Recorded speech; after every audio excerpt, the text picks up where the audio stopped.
Hello, it's a beautiful Sunday morning. I don't know where my camera is, it's kind of busted, but you're hearing my voice. Welcome back to the Pop and Wrestling Podcast with me, Coach 23. And like I said, it's Sunday. So, SmackDown happened yesterday. Interesting and entertaining SmackDown in recent memory, recent months, recent weeks, or whatnot. Uh, Highly entertaining. Storyline progresses within the next 3 weeks before. Oh, actually, it's 20 days now before WWE Survivor Series War Games. So shows open up with the original Bloodline. So that's Roman Reigns and Jimmy Uso from SmackDown. Jey Uso came out, then followed by Sami Zayn, honorary Uso or Sami Uso after, before even he left the bloodline during 2023, early 2023, if I believe. Yeah. So, uh they're still convincing Sami because well, first of all, the last few weeks, Jimmy Uso convinced Roman Reigns that they need help against Solo Sikoa's bloodline, and so Jay came out. They team up in a six-man tag team at Crown Jewel last weekend, and now they're here. Last Monday, they convinced Sammy to join, and now Sammy talked a lot that everyone wants it. That what happened at Crown Jewel was special, even for a minute.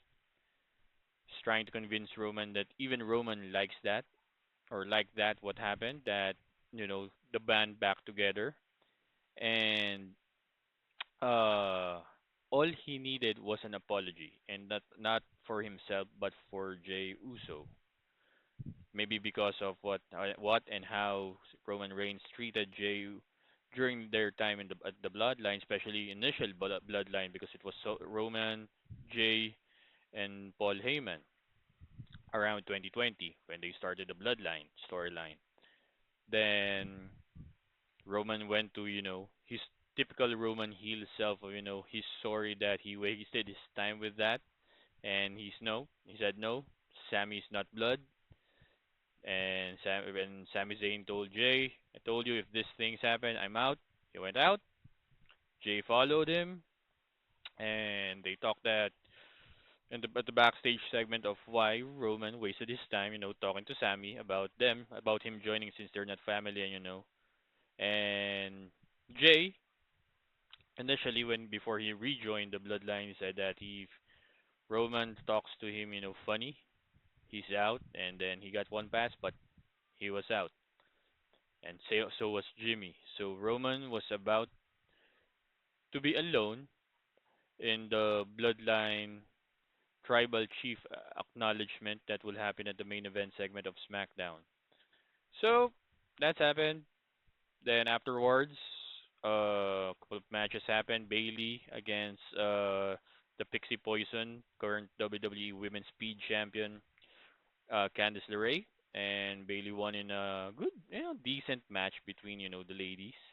Uh, I was really hoping that Candice, wins or should have won, maybe an upset against Bailey in a one-on-one competition, to extend or her push more. And but yeah, but it's still, I guess, storyline progresses afterwards, and then backstage segment of Candice and Tiffany because they're kind of fighting for like a jockeying for position for Nia Jax, quote unquote friendship. It's funny. Uh, but yeah, since Tiffany Stratton is still, no, my camera's still busted. Sorry about that. So that's maybe you're just hearing my voice now.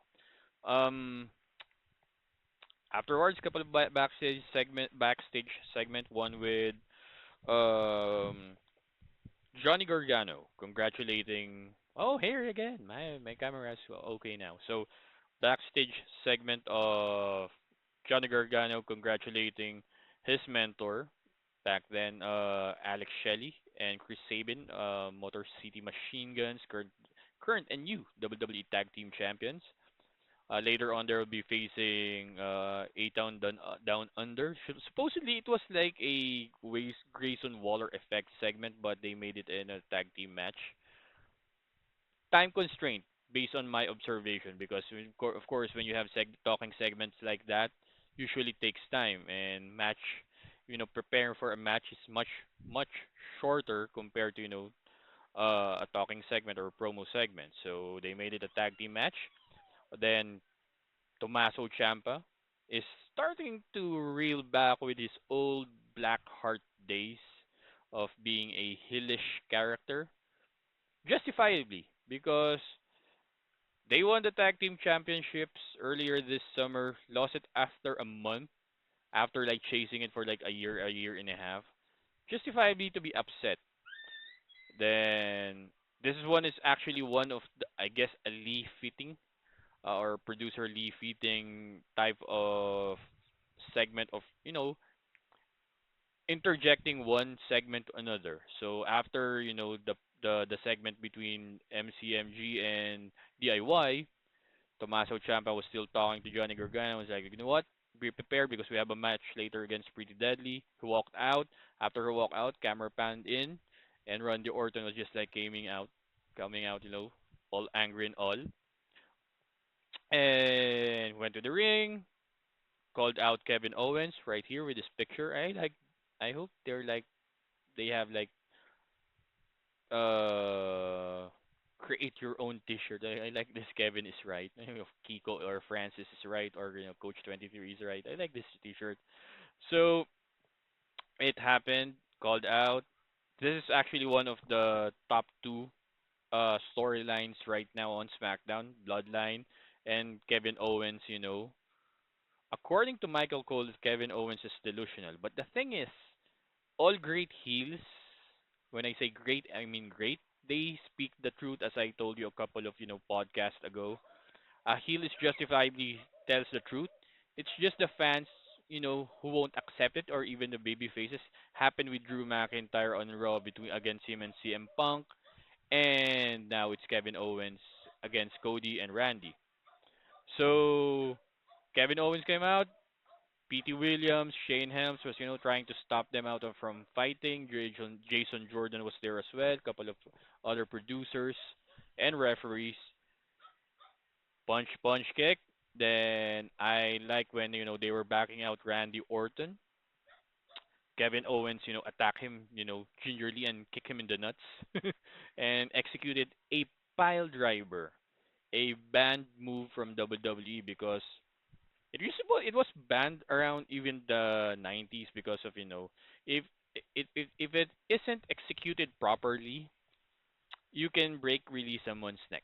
It happened during 1997 between the late great Owen Hart and Stone Cold Steve Austin, but that was different in any capacity because the position was in a tombstone position.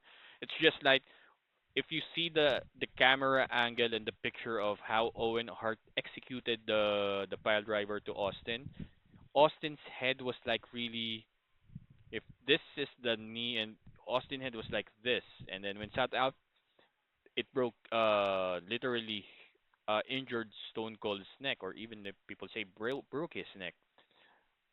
I'm sorry, Jared the King Lawler, this was his go-to finisher during his early days, and he broke a lot of necks or injured a lot of necks. Then everything went into different storylines. So, but the thing is, when I saw the Kevin Owens pile driver, he protected Randy Orton. You can see that he landed on his lower back and his backside. Randy Orton's neck was not really in a difficult position. I'm sorry if I'm breaking like the the kayfabe thing, but you can see it clearly for me. And I'm like, oh yeah, he protected Randy. It's a good move to use. And I believe for this type of Kevin Owens heel persona right now, a pile driver is a better finisher than a pop-up power bomb or the Stone Cold or the Stunner. Pile driver for Kevin right now is good. Now people will ask, or even wrestling fans will ask, what about the Canadian Destroyer or Panama Sunrise, Code Red? there's not that much impact because it's more of a flipping move than an executed of really hard pile driver. If you do a pile driver to a normal person, like I said, when you execute it in a bad way, it can definitely damage a person's neck. So progress is the storyline, and if you know, I'll tell my predictions later after this topic. Then afterwards, couple of segments, uh, tag team match between Nia Jax and Tiffany Stratton against the team of Jade Cargill and Bianca Belair. I forgot who won. I guess it was the tag team champions who won. And also progressing the storyline of tension between Tiffany Stratton and Nia Jax because Tiffany Stratton still Miss Money in the Bank. Nia Jax still the WWE Women's Champion, and of course the interjection of Candice LeRae there. And I'm happy that Candice LeRae is really getting this push.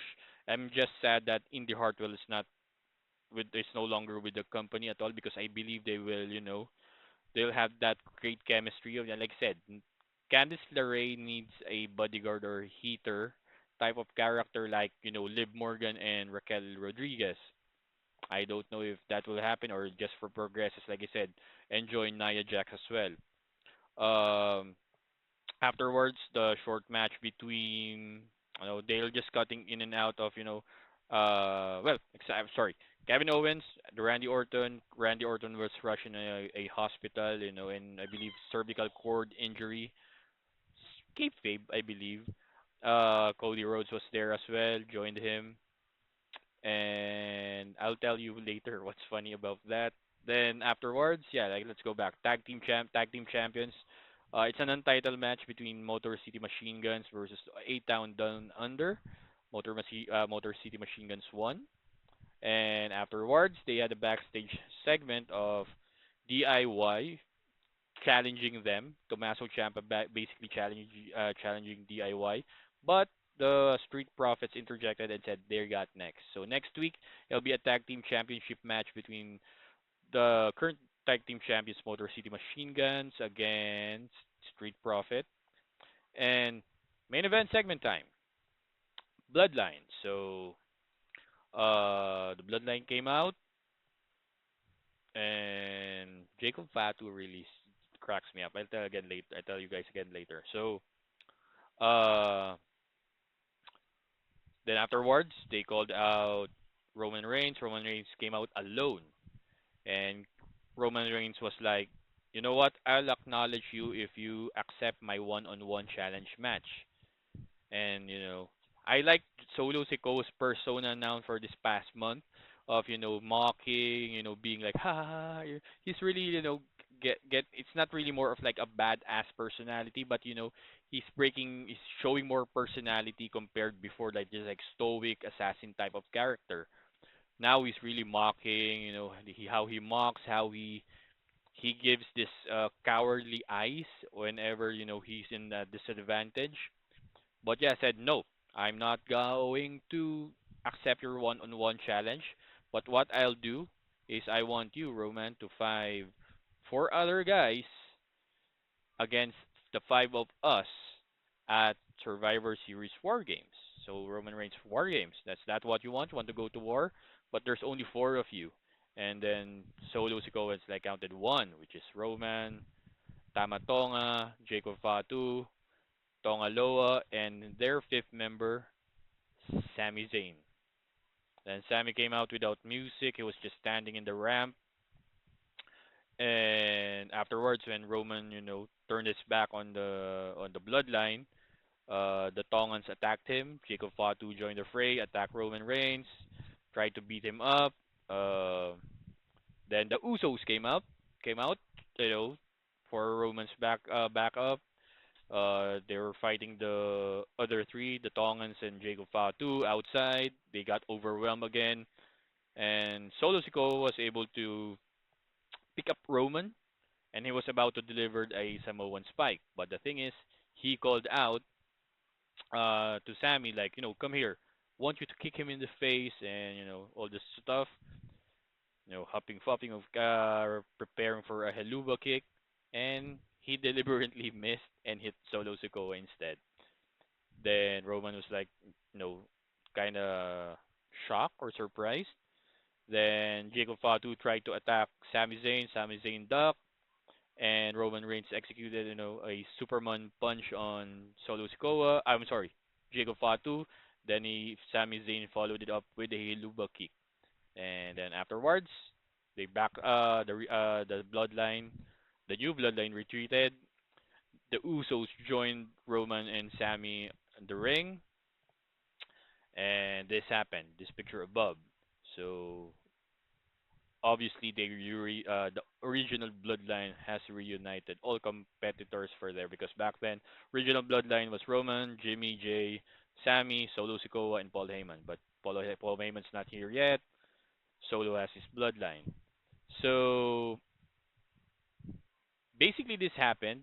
It's a like right now it's 4-4, but according to them, probably it's still a 5 versus 5 uh War Games match at Survivor Series. I'll tell my prediction later. And another special thing that happened, finally, after long discussed, long predicted, because NXT did that, and before that, the AEW fans said that they're the first one who had like a mid card title for ladies. It comes out from Japan as well, but mainstream wise, it's them, yeah, TBS title.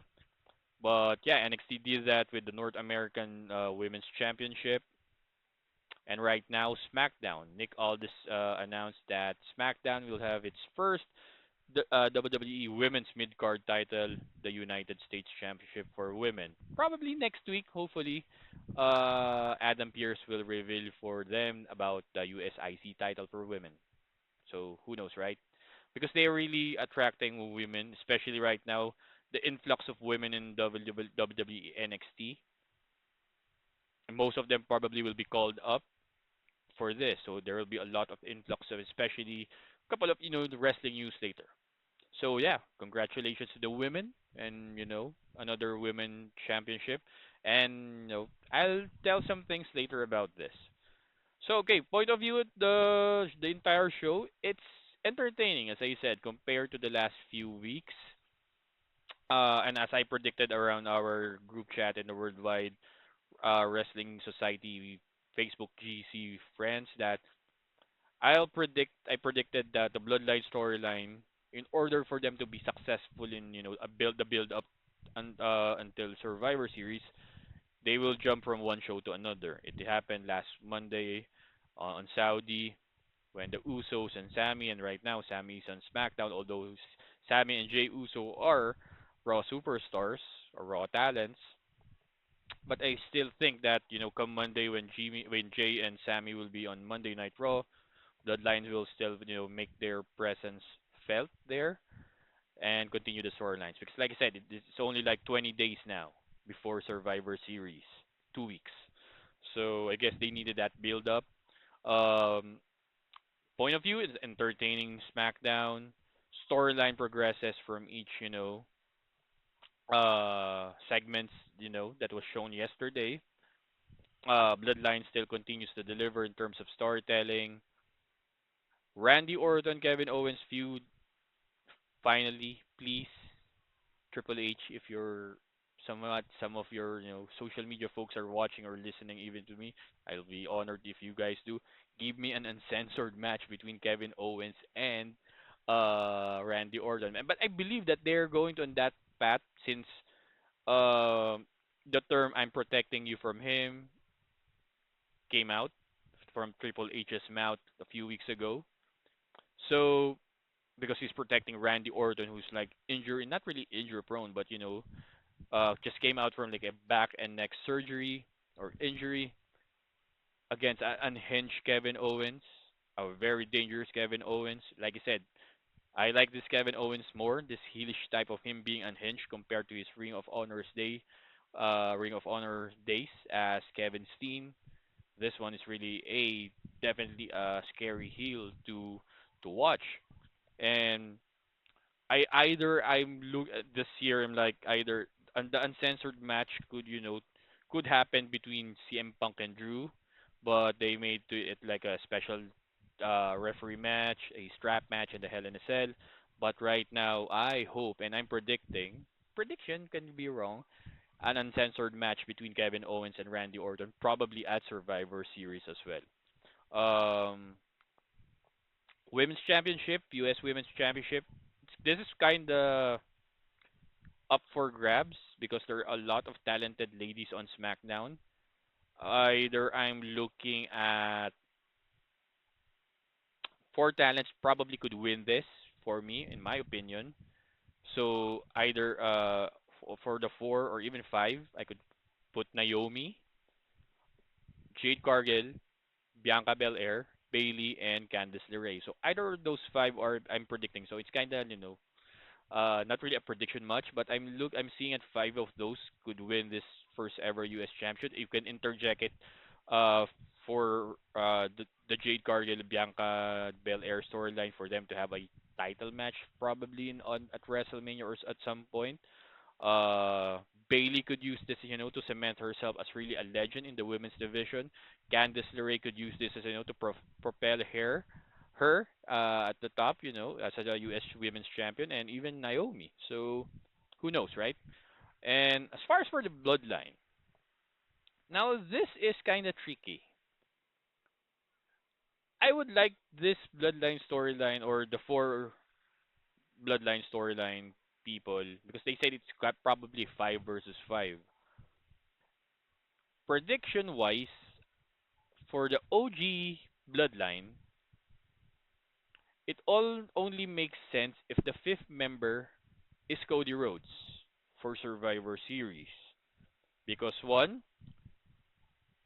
storyline wise, kayfabe wise, Cody is on friends with Sami Zayn and Jay Uso.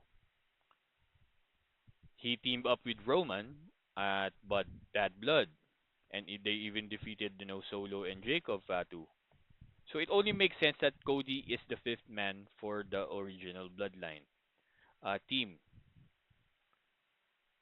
and also it will infuriate Kevin Owens more since Sami Zayn is also in the original Bloodline team along with Cody. So could balance out. Kevin Owens will attack either one. And why? Because they tried. Kevin, I mean, remember, Cody Rhodes' story was not really to destroy or dismember the bloodline team of Roman Reigns. His story was to take the world championship away from Roman Reigns. That was his story, and he did that. Kevin Owens' job back then was, to stop Roman Reigns and disband the bloodline, but it didn't happen. He got lost. So, in my opinion, the fifth member for OG Bloodline should be Cody Rhodes. Now, here's the thing. For the new Bloodline team of Solo Sikoa, Jacob Fatu, Tamatonga, and Tongaloa, who should be the fifth member? People are saying that Lance Anoa'i, another Anoa'i member family, already signed with WWE. Same with Hikuleo, formerly of New Japan Pro Wrestling, but they haven't been showing it yet. Now, here's the thing. I don't want them to show up right now because I don't think it's the time for them to show up for the bloodline, for the original or the new bloodline. Because if they have new members like that without there, because right now they're still establishing Jacob as a threat. Tama Tonga continues to impress us. Tongalo is there, as a veteran wrestler as well. So they're just progressing their characters and their personality, their team yet. If you add Azila, Fatu, Lance Anoa'i, Ahikuleo there, it kind of makes them weak, especially if those four or the bloodline right now they're facing like five main eventers at Survivor Series. Their team kind of looks like weird, despite them being dangerous and all. It kind of look like mid carders compared to like 10-time WrestleMania main eventer Roman Reigns. You know, main eventers like Jey Uso and Jimmy Uso at WrestleMania last year at WrestleMania LA Hollywood, Cody Rhodes as well. And none of them have main event at WrestleMania. I know they're dangerous and all in terms of storytelling, but they'll be looking weak. My prediction, and this prediction could be wrong. I know right now if they're doing movies, they can't really wrestle or perform. Actors or actor wrestler like Rock, Dwayne Johnson, and John Cena, and that's fine. If I'm going to write this, here's the storyline for that Survivor Series War Games. The fifth member should be Dwayne Johnson. And he doesn't even need to do he could do like one single move, maybe a rock bottom or a people's elbow against either Cody Rhodes or Roman Reigns. Especially he challenged Cody Rhodes the day after WrestleMania earlier this year, and probably there's a tension between him and Roman Reigns. It will make a little bit kind of predictable for me, since, like I said, long time wrestling fan. If I'm going to write this, Solo doesn't announce who will be the fifth member. Keep that sense of anticipation at Survivor Series. And I'm not going to tell you who's the fifth man, like what you did last year when Judgment Day, or I'm sorry, Team Cody Rhodes didn't say who's their fifth man, and Randy Orton came out. What if that's the same here at Survivor Series? I'm not going to announce who's our fifth man. Then after there's fracas and all, alarms, The Rock doesn't even need to to step in the ring afterwards. Then just on the winning side, like he came out like, if you smell what The Rock, like I said, execute a rock bottom or people's elbow against Cody and or Roman Reigns to further their storylines. He gets the win. I can see that happening. It might not happen, and that's fine. I have been wrong. I have been wrong before in terms of prediction. But if I'm going to write this story, I'll write it like that. Like I said, Vancouver is notoriously a popular place for actors to film their movies. I even can see John Cena there because he's currently in Vancouver right now, I believe, filming The Peacemaker season 2. Toronto is also a city, Atlanta, LA. Those are like the cities that they can film like movies uh cheaply because taxes, I believe, are not that expensive at those cities. I could see that happening. I might be wrong. If I'm wrong, that's fine.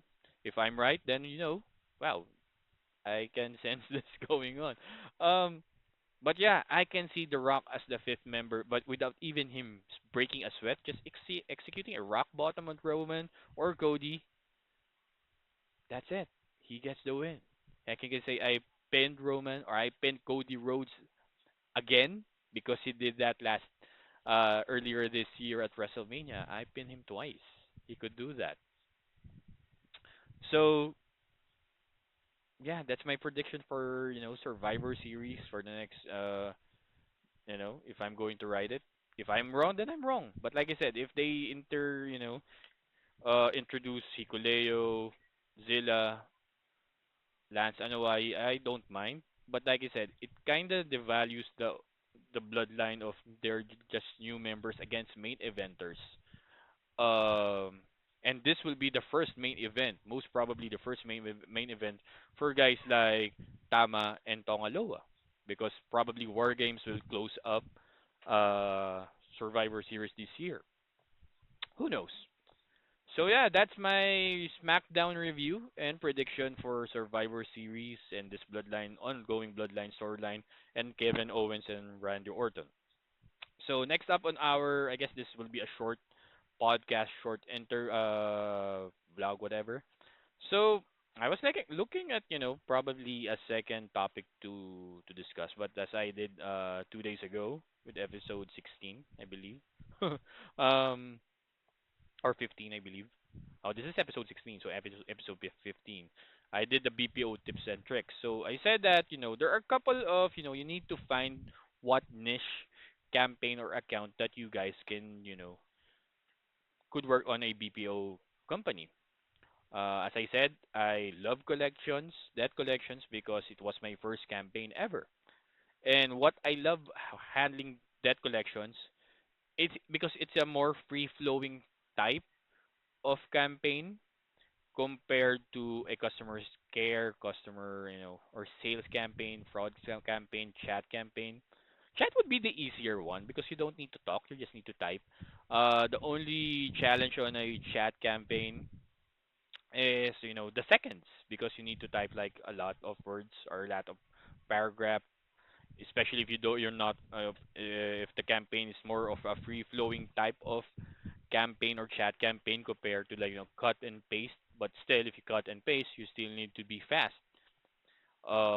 Customer care is more of being more trying to be more sympathetic, although you don't use the word sympathy. Uh, but it's a much passive type of campaign. Customer care, if you're like more on yes, I can see where you're going from. I understand where you're coming from. Here's what our company can do. I apologize for our campaigns, uh, wrongdoing or such, or mistake or such. That's more of a campaign for initial. I could use that as initial type of campaign for those newbies who are trying to enter the BPO industry. Sales is kind of much more aggressive. If you're a salesperson, if you came from like a background of like retail, if you work like on a department store or a mall, and you know how to to talk to people, and if you can speak in English and attack that, sales is for you. It's kind of difficult because there are a lot of pressure for sales campaigns from team leaders. You need to have your agents do as aggressive as this. Sometimes, sometimes, I'm not saying most of the time, you're trying to not uphold the rules and guideline of the company or the account of saying, like, just do this. You can avoid that. Just make a sale. Two sales, three sales a day will be fine. You get your commissions afterward. But the thing is, with sales, most of those campaigns have like a lot of commissions. Most people, most agents I've known had a lot of money from handling a sales campaign. So if you're a salesperson, do it, attack it. Debt collection. Why I love debt collection, or collecting finances or money from clients whenever wherever, whether it's Australia, US, UK campaign that I've handled. It's much more free flowing. Sure, they'll give you like the opening script, uh, call disclosure scripting. Those are word for words that you guys need to dwell on and really understood by heart. There's even a mini Miranda statement that you have to discuss, and if you miss a word, mark down from the quality analyst team. I'm just being honest, and that's true.